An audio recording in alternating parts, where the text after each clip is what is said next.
Can you share with us what motivated you to pursue a career in law? I think my desire to become an attorney started when I was much younger. I think a part of it was innate within me, but it began with my own personal journey and the things that I had to, I guess, endure to become the person or the attorney that I am now. I had my own little run-ins with the law and my own interactions, and those interactions helped me see the importance of being able to understand the system, navigate it, and defend oneself in it. So my first case, actually, I was 15 years old, and stupid little, kid stuff, but I decided to defend myself. I pled not guilty, and I went to court, and I went to trial, and I won. And there was a police officer on one side of me on the other side. I presented a whole case. I got up there. I did everything. And even afterward, the judge kind of looked at me with a little smirk and a smile, and he said not guilty. And he had to have been a little bit impressed with the preparation a 15-year-old had taken with the process. And I left there feeling empowered, like something had transpired in the world or within me. And I guess that started the process and motivated me to start on that path. The rest of that path is, the next 25 years of my life. So that would take some time. I guess that would be the impetus. So, can you tell us what you find most rewarding about practicing law? That's another really good question. Uh, I think doing in and of itself is the reward. So whenever you get a response from a client, or whenever you see a result that provides someone with a sense of justice, that's what you look for. How do you balance your personal and professional life? Huh. That's an ongoing struggle. Um, this office and this law firm has really been my first child. I started it over 15 years ago, and I look at it the same way as a child. And now I have three offspring to bring into that. And I look at everything I do within here, within the confines of a home and my family as well. And that's how I create the balance, is really by merging the sense of what each of them provide and how connected they really are. And I think that's part of the ethos of our law firm, is that we're a family, our clients are treated like families, and it's my first kid, so it's my family. What values are most important to you in your personal and professional life? These are some pretty deep questions, my friend. We can probably talk about them for a long period of time. I'll try and keep it short as it relates to values that, and I don't think they're really separate when it comes to business or personal. I think there's a true overlap, because who you are is who you are. And that's, I think, why a consumer advocate does what they do, because of their personal values and their belief system. What values? What matters to us? A sense of justice really matters, and that's true in the professional and personal world for me. Dignity of those that I care for, dignity of my clients to be treated with respect, and within that same breath is respect. That's another value that I see personally and professionally as very important. It's important for me that our clients are treated with respect in the process and by the process. And by that I mean by opposing counsel, by insurance companies, by judges, by juries. And the only way to do that is with maximum effort and commitment. Tell us what values are important to you as a lawyer. I think every day I wake up thinking about that day's pursuit, right? Because we all wake up and we say, well, what is today about to me? Right? And we hopefully start with some type of appreciation or thankfulness for being in that day. But from there, then what?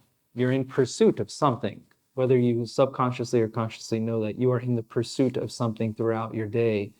And ours and mine here is every day to fight for that peace, right, of justice as you speak. And that's a very broad concept in so many different vernaculars, but in the day-to-day operation, everything that we do is in furtherance of that huge goal of justice. So I may not have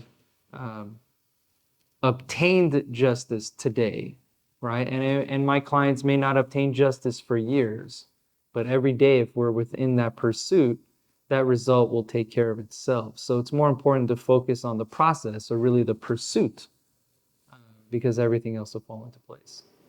What do you think sets you apart from other attorneys? Whenever I think about other attorneys, the only considerations I really have are the ones that provide achievement, accomplishment, and motivations for me. And I believe that a rising tide lifts all boats. So to me, those of us who are advocates for consumers, we are on the same side against the Goliaths of the world. And we're all in ships within the same tide. And the better one of us does, the better all of us can do. And we should look for each other for that type of inspiration and aspiration to improve ourselves. So I think what sets us apart is us, and it's not a comparative issue to me. It's how we process, what we do, how we execute, and what we believe. And whether those beliefs are held by others isn't really our concern, right? We control what we can control. Tell us how you stay motivated and inspired in your work. I think it starts with a mentality and what type of mindset you have. So you had alluded to, how do you balance work, life, and whether there's compromises there. And I don't see compromise. I don't see a balance in terms of what motivates me every day. It's the fact that we haven't achieved everything we want to, and we never will, right? As good as our system is internally in our office, as good as our results have been, we haven't accomplished, I don't want to say anything, but we haven't accomplished anywhere near what we should be until we're done. And then we'll take stock. So this is more of a reflective question, as if I was retiring. And it's not something I entertain every day, because I haven't gotten to a place that would allow me to reflect, in my opinion. I'm there every day doing what I need to do, because my job is nowhere near done. When it's done, we can talk about what motivated me every day. But my mentality is innate in the daily process. And it'll be the same today, a year from now, 5 years from now. 15 minutes ago, I was downstairs looking at the space we're building out and adding now. And 3 years from now, we may be doing, while we just did Nevada, we may be doing another state. So it's always about that next day, that next improvement, that thing that we can do more of, rather than finding a motivation. How do you try to stay informed about developments in the legal field? That's a great question also, and it's something I think about all the time. So as a professional, doctor, a lawyer, once you're done with school, schooling is left to you. And you have to figure out ways to continue to supplement, augment your education. It's not a requirement, in my opinion. It's something that we should yearn for, and I do. And my body really tells me when I haven't learned enough recently and I need to go out and seek additional knowledge. And I think if all of us, as you grow older, some days you'll look back and if you ask yourself, what did I learn today? What new information did I pick up, or what did I learn? As you get older, there are days that you probably say nothing. And when you're younger, every single day you are gathering information, learning new things. So how you do that, there is no one way. There is no universities, doors you can open. So what do? Human connection. And that's where you learn the value of speaking to individuals and learning from people who have gone through certain experiences or who need your experience, right? Sometimes just by providing experience or advice to someone else, which we do all the time, you learn something just from giving, right? Pragmatically, in terms of education, obviously we have plenty of seminars, plenty of educational books. I really focus on books. How do you stay true to your values in the face of pressure or adversity? You know, if you don't stay true to the values based on their circumstances, then they're just not your values. So your values are the ones that the traits that you hold in easy and tough times. That's what your values are. How do you work to create a positive and inclusive work culture? I think those are two separate issues. Positivity and inclusivity to me are two very different things. And I think if you focus on one, the inclusiveness will itself happen. So we focus on creating a positive work environment, which is similar to constructive criticism when necessary, um, but accepting that we are all here with the mindset to aid others. And in that process, some of us are farther along than others. And the obligation of those that are farther along is to help those who aren't to come to speed. So we all have to remember that we were all first year attorneys at some point. We've all made errors at some point. Um, it's about learning from them. So let me ask you something. Tell us, where does the we culture come from? I guess it goes back to the inclusivity thing you just stated. Where it comes from, I guess, for me is, it's pretty obvious. This firm is, it is not me. It is not just me. In fact, I'm a very small part of it, in my opinion, in certain portions of this, because there are just so many people that contribute every single day that it has to be we. I have achieved relatively minimal results without we.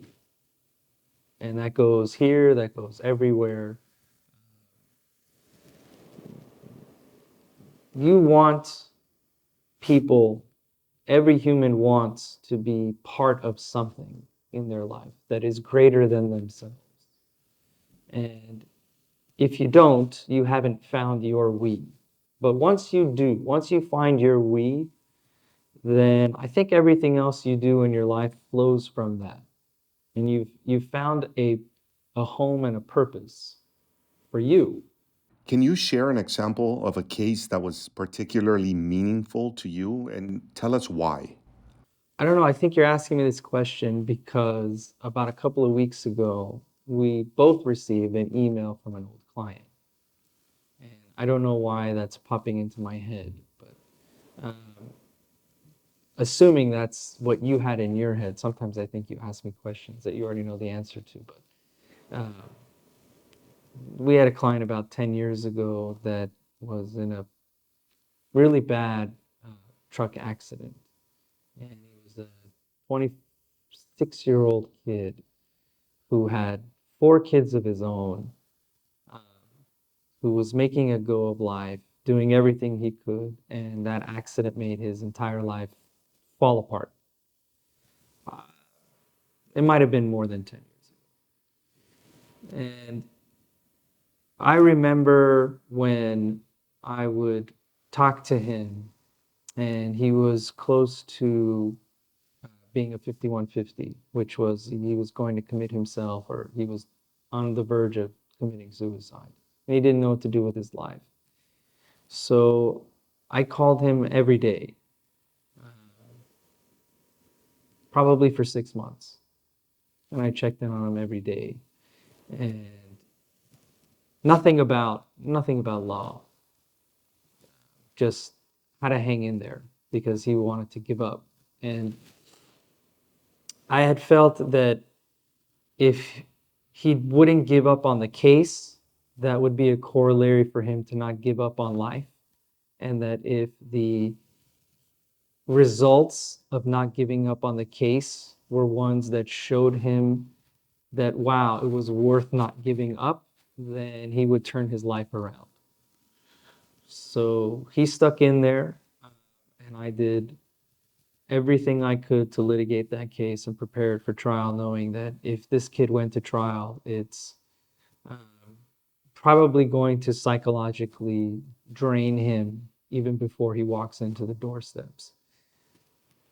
But I didn't have a choice, and he didn't have a choice, because they were not going to offer pretty much anything that would help him. And I knew that I couldn't go back to him with what was on the table, because that would be a failure, and that would lead to him saying, well, if it wasn't worth holding off for this, it's not worth holding off on my life, and I'm just going to give up, get rid of myself, because I can't take care of these kids. I can't do this. So we kept at it. We prepared for trial, and on the doorsteps right before we picked a jury, we walked in, and I was able to get him a settlement he was really happy with. And I think it changed his life. In fact, I know it did, because every year, every Christmas, he sends me a Christmas card and photos of his kids. And this is 15 years later, and he did it a couple of weeks ago again. How do you contribute to your community or make a positive impact in the world outside of your work as a lawyer? I think using the resources we have within these walls is what has provided the most opportunity to impact our community outside these walls. So organizations that we either donate to, contribute our time to, you personally know this as well as I do. We're on the boards of several committees that help individuals who, whether or not it was through an injury or not, have some type of physical disability. That's a really big one for me that I try and aspire to. And I think it's just how I approach being with people every day in terms of helping. What would you choose, beach or mountains? Oof. So I lived in Santa Barbara, where did I have to make that choice? I got to live on the ocean, yet turn my head and see the mountains. Um, that's a tough one for me, because I absolutely love the water, I love the mountains. But if you're forcing me to pick, I'm going to pick the beach.